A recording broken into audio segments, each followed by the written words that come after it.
Have you ever found yourself in a situation where you knew you should have said something very specific, but that tiny little word was not coming to your mind?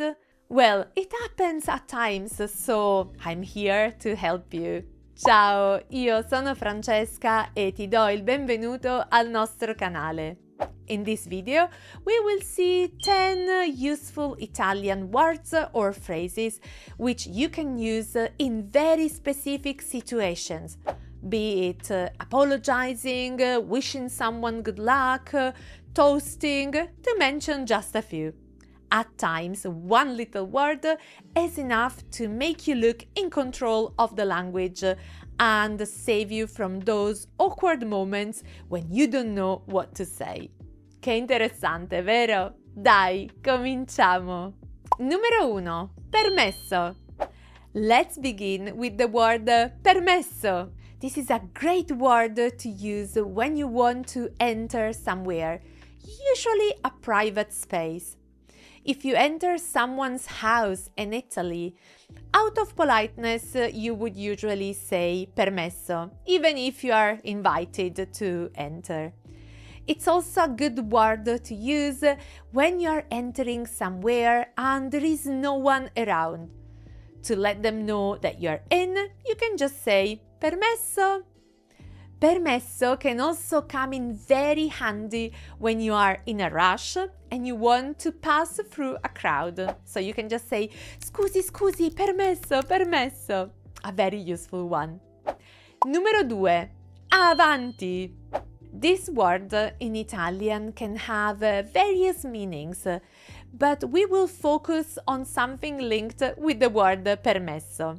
Can you guess what I mean here? That's right. When someone is knocking at your door or just saying permesso, you can encourage them to come in by saying avanti. Avanti is invariable and works in formal and informal situations, so it's a very versatile word to add to your repertoire. Numero 3. Buon appetito.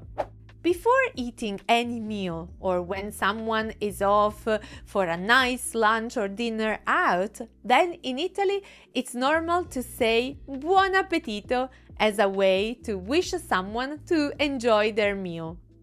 In Italy, when sitting around the table, it's good manner to say buon appetito before touching the food. And this leads me to the next word. Numero 4. Altrettanto.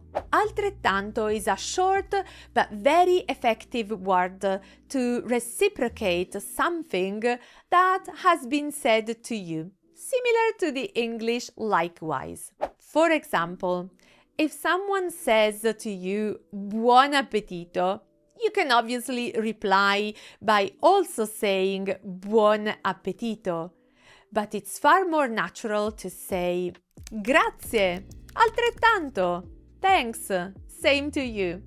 Let's see another example. Ciao, buona giornata. Grazie, altrettanto. Bye, have a nice day. Thanks, you too. Attenzione, you can only use altrettanto if both people are doing the same thing. If you are about to eat and your mom, who is about to go to work, is telling you buon appetito, you can only say grazie in this case. Altrettanto would not work because your mom is not eating. Numero 5. Salute.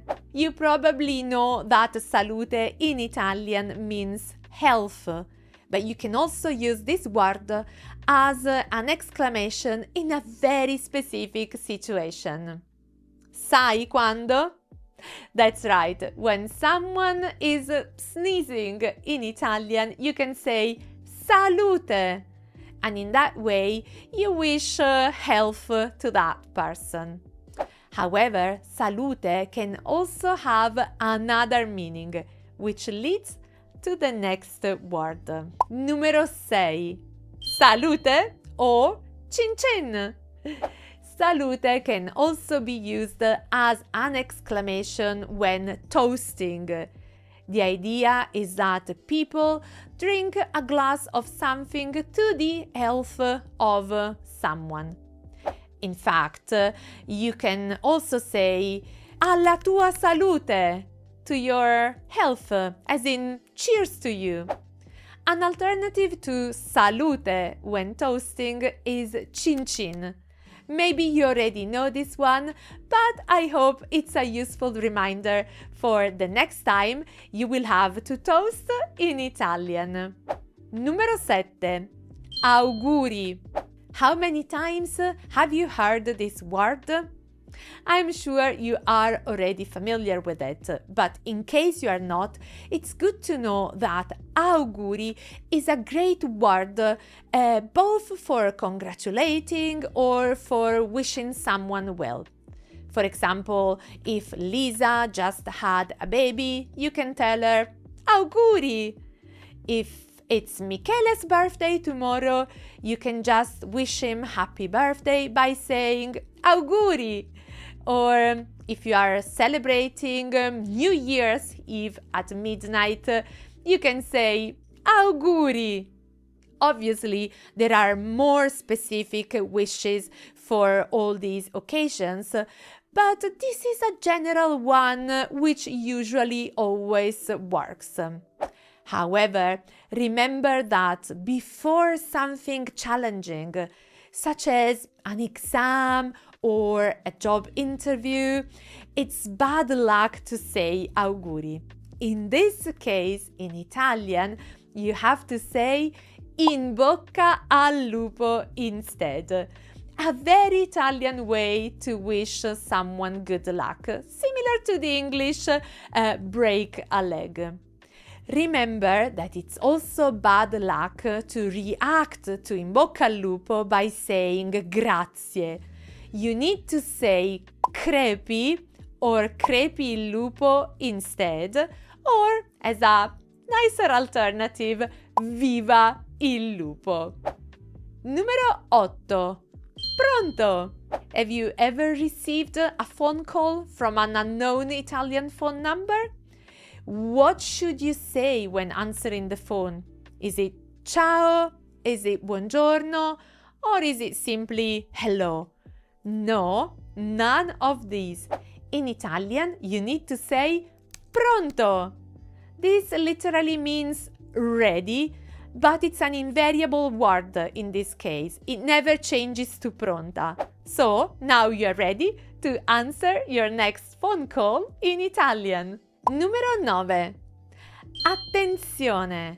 Hopefully you won't need this word very often, but who knows, it might be useful. Imagine you want to warn your Italian friend of an imminent danger, like a car coming at high speed or a puddle. Then you can say attenzione. If you want to sound even more Italian, you can say occhio. This obviously means eye, but it's used in exclamations with the meaning of be careful. Numero 10. Prego. Finally, I would like to show you an interesting meaning to the word prego. You probably already know that prego is used as a reply to grazie, similar to the English you're welcome. It's also used by waiters when serving you your food or drinks, and in this case it's similar to the English here you are, there you are. But did you know that there are more meanings to the word prego? You can use prego, for example, to let someone go first. In those embarrassing moments when you and a stranger are going the same way, but there is not enough space and you want the other person to pass and go first, you can simply say, prego, prego. Similarly, if you and another person are simultaneously saying something, by saying prego, you are telling the other person to speak first.